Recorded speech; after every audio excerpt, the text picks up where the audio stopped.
Hello everyone, আসসালামু আলাইকুম। আশা করি সবাই ভালো আছেন। আজকে আমাদের হোম সার্ভিস হবে রেফ্রিজারেটর অ্যান্ড এয়ার কন্ডিশনার। তো লেটস গো, আমরা যাচ্ছি।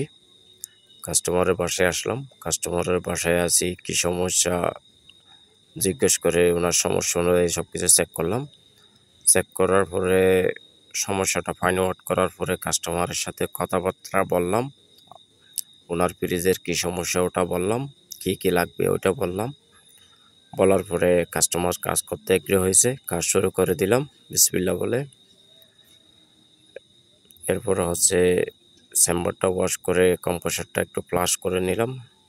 এরপরে নতুন একটা কম্প্রেসার সেট আপ দিতে হবে। ওখানে কন্ডেন্সার লিকেজ হয়ে গেছে, এজন্য নতুন একটা কন্ডেন্সার ইনস্টলেশন করা হচ্ছে, নতুনভাবে সেট আপ দিচ্ছি আর কি। আমি নিজেই গ্যাস ওয়ার্লিং করতেছি সব পয়েন্টে।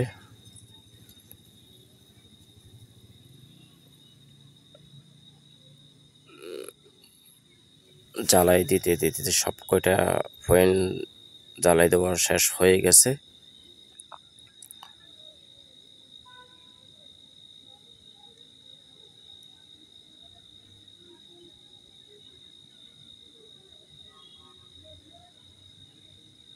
এরপরে সব কিছু কমপ্লিট করলাম জ্বালাই।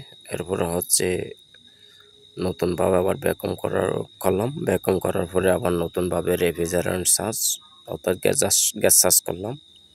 গ্যাস চার্জ করার পরে 10 থেকে 20 মিনিট একটু ওয়েট করলাম। এরপর কুলিংটা চেক দেওয়া হচ্ছে, কুলিং চেক দিচ্ছি, দেখতেছি কুলিং আসতেছে। সম্পূর্ণ কুলিং আসতে একটু সময় লাগবে, কারণ নতুনভাবে গ্যাস চার্জ করছি। আলহামদুলিল্লাহ কুলিং চলে আসছে, ওকে ডান।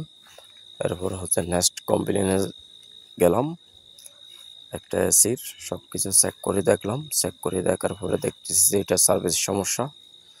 ইনডোর আউটডোর সব কিছু ভালোভাবে সার্ভিস করে দিলাম। সার্ভিস করার পরে এসিটা সব কিছু টেস্ট করতেছি অপারেটিং করে।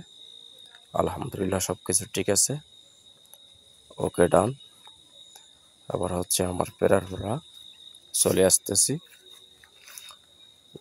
বাইক চালাচ্ছি। এখন দেখতেছি একটু একটু শীত চলে আসতেছে, বাইক চালালে তা অনুভব করা যায়। আলহামদুলিল্লাহ।